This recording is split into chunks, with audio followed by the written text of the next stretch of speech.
Exodus chapter 38. He made the altar of whole burnt offerings from acacia wood.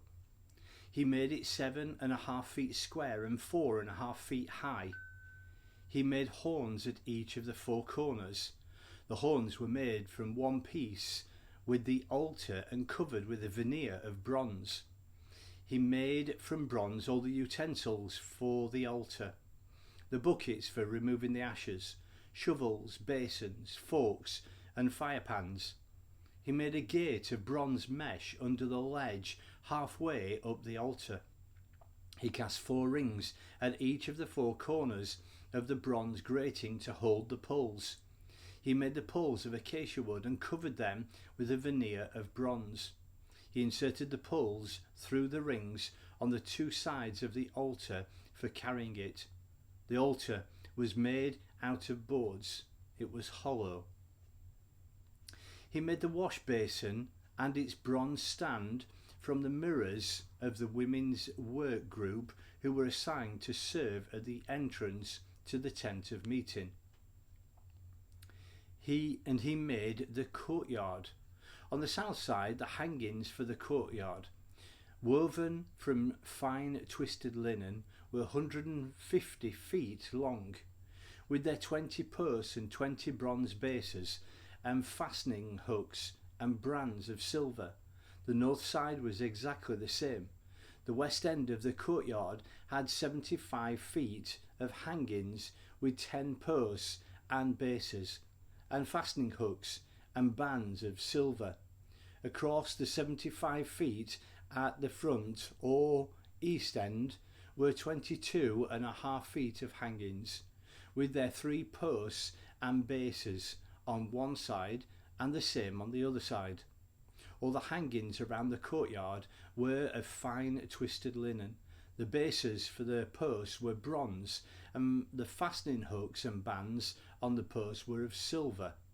The posts of the courtyard were both capped and banded with silver. The screen at the door of the courtyard was embroidered in blue, purple and scarlet fabric with fine twisted linen. It was 30 feet long and 7.5 feet wide, matching the hangings of the courtyard. There were 4 posts with bases of bronze and fastening hooks of silver. They were capped and banded in silver. All the pegs for the dwellings and the courtyard were made of bronze. This is an inventory of the dwelling that housed the testimony drawer up by order of Moses for the work of the Levites under Ithamar, son of Aaron the priest.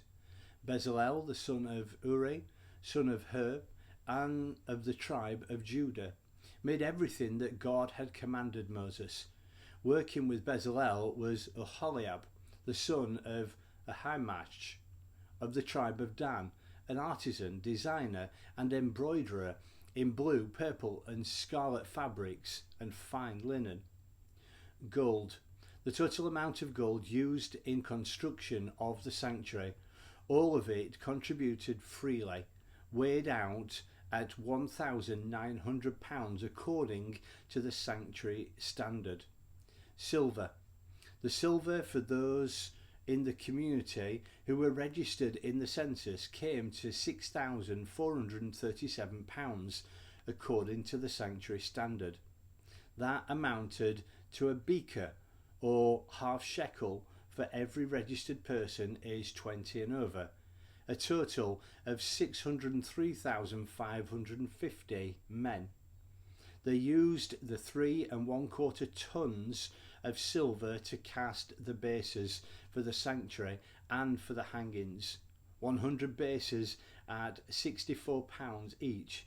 They used the remaining £37 to make the connecting hooks on the posts and the caps and the bands for the posts. Bronze.